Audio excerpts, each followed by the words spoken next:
Қазақстандағы педагогтардың 73, дәрігерлердің 80%-дан астамы әйелдер.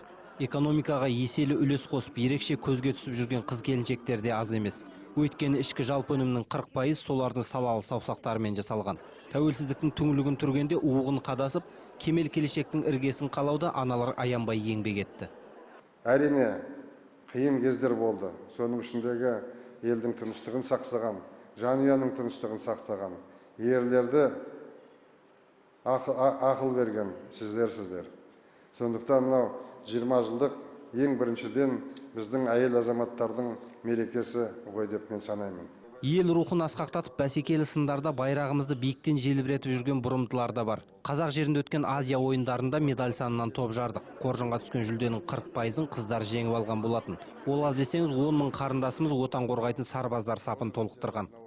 Құрметті аналар, замандас құрбылар, сөзімнің басында айтып өткенімдей, біз ер азаматтармен бірге ел тыныштығын міз бақпай күзететін боламыз. Сондықтан ештеңеге алаңдамай, халқымыздың санын өсіріп, ұл қыздарыңыздың қатарын көбейте беріңіздер демекпін. Қазақстандағы гендерлік саясаттың жеткен жетістіктері аз емес. Мәселен, биліктегі әйелдер саны бойынша біз әлемде 41-ші орында тұрмыз. Бұл көрсеткіш бойынша тіпті Еуропаның бірқатар елдерінің алдына шықтық.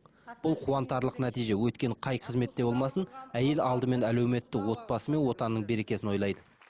Әйелдер деген бір ұлы күш қой негізі, менің ойымша. Ол қандай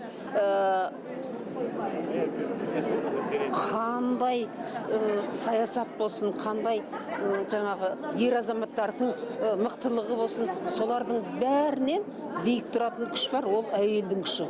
Ол баласын өсіреді, ол баласын тәрбиелейді, өмірді жалғастырады деген секілді. Көзінен нұр, санадан сыр, жүректен жыр өргізген жастар сөз алып бірқатар ұсыныстарын айтты. Саясат, денсаулық сақтау, экономика мен азаматтық қоғам дамыту қамында қызмет атқарып жүрген арулар әйел үйдің туы, оттың қуаты екеніне екпін түсірді. Отан отбасынан басталатындықтан шаңырақтың ұйытқысы аналар ұрпақты ұядан баптайды. Тәуелсіз Қазақстан тарихындағы алғашқы әйелдер съезіне қатысушылар арнайы қарар қабылдады. Серік Жұмабайұлы, Жанболат Серікбай, Саян Дияшев, Астана телеарнасы.